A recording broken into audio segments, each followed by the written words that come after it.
Yan guys, paano malaman na original yung tire hugger na nabili mo? Yan, eto, nakikita nyo. Ayan o. Kung nakikita nyo guys, ganyan kalinis yung print ng Honda niya. Ayan. Ayan yung design. May back siya dito na para may mga marks. Then may nakalagay na Honda, yung code. Ayan. Serial number. Ayan. Fender. Rear.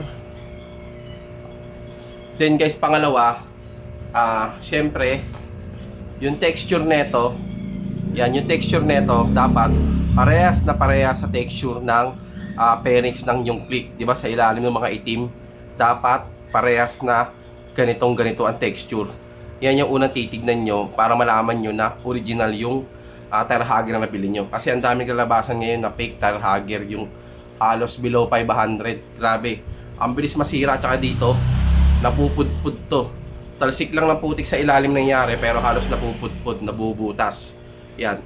Tapos pangatlo guys, syempre, pipindutin nyo siya. Ayan o, pipindutin nyo.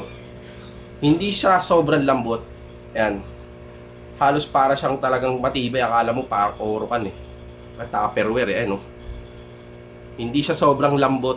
At makahalata mo doon sa klase ng plastic niya. Hindi siya yung brittle na pag ginawa mo, mabibitak. Ayan. Ganito ka-solid yan guys.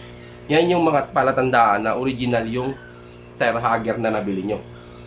So yan. Ito guys, yung tire hugger na to, ito yung sa mga stock tires. Kumbaga yung 100 ang gulong na size pababa. Ayan. Ito yung palatandaan niya. Nandito sa gitna. May nakalagay na Honda. Ayan o. May nakalagay na Honda. Yan yung palatandaan ng original na tire hugger. Ayan. Tapos pag kinapaan nyo siya, ayan, hindi siya sobrang lambot. Halos matigas siya. Kumbaga, persado ko lang piniliin yan. So yun guys, sana may nakuha kayo idea. Para sa susunod, hindi po kayo napipeke. Ayan.